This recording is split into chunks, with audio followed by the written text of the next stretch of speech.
सूरत police parade ground में आज उत्तरायण पर्व की भव्य और उल्लासपूर्वक मनाई गई। आप बने रहिए भारत 24 न्यूज। संपादक मनदीप भाई देसी पत्रकार की रिपोर्टिंग। पुलिस कमिश्नर सहित शहर के सभी वरिष्ठ पुलिस अधिकारी कार्यक्रम में शामिल हुए। रंग बिरंगी पतंगों से पूरा आसमान उत्सव के रंग में रंग गया। पुलिस अधिकारियों ने बच्चों और जवानों के साथ पतंग उड़ाकर खुशियां साझा की। कार्यक्रम में पारंपरिक संगीत और लोक संस्कृति की झलक भी देखने को मिली।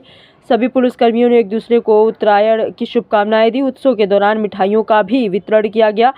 पुलिस परिवारों की मौजूदगी से माहौल और भी खुशनुमा बन गया। सुरक्षा और अनुशासन के साथ उत्सव को सफलतापूर्वक संपन्न कराया गया। उत्तरायण की इस अनोखी परेड ने सभी का दिल जीत लिया।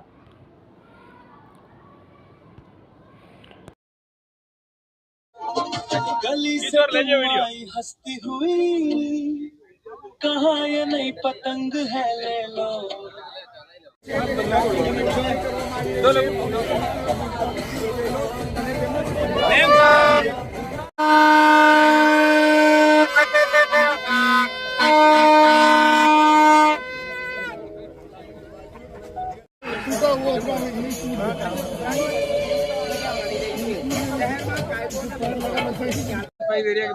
આજે ઉત્તરાયણનો પર્વ છે, આજે પતંગ ચગાવી રહ્યા છો, પૂરી દુનિયા પતંગ, આજે તમે પોલીસ પરેડ ગ્રાઉન્ડ પર બી પતંગ ચગાવી, શું કહેશો?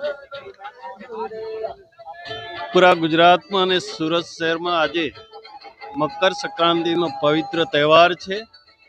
સુરતના લોકો આનંદ ઉલ્લાસથી આ તહેવારની ઉજવણી કરે અને સાથે સાથે અમારા સુરત શહેર પોલીસ કમિશનર સાથે અમે પોલીસ પરેડ ગ્રાઉન્ડમાં પતંગ ઉત્સવ ઉજવણી કરી રહ્યા છે। લોકો આનંદથી ઉજવણી કરાય એ માટે શુભકામનાઓ। પક્ષીઓ માટે અલગ અલગ જગ્યાએ અલગ અલગ સુરત મ્યુનિસિપલ કોર્પોરેશન દ્વારા હેલ્પ સેન્ટર ખોલેલા છે અને જે એના ઇમરજન્સી કોલ પણ છે।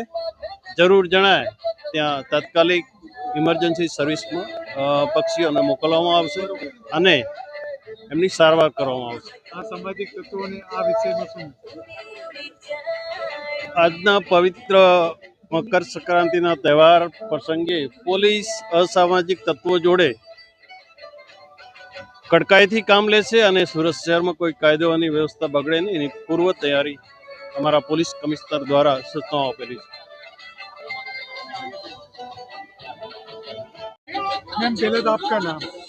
मैं पुलिस कमिश्नर अनुपम सिंह गहलोत की पत्नी संध्या सिंह गहलोत हूँ। आज ઉત્તરાયણનો પર્વ છે, તમે પતંગ ઉડાડી રહ્યા છો, કેટલી પતંગ ઉડાવી ને કેટલી કાપી?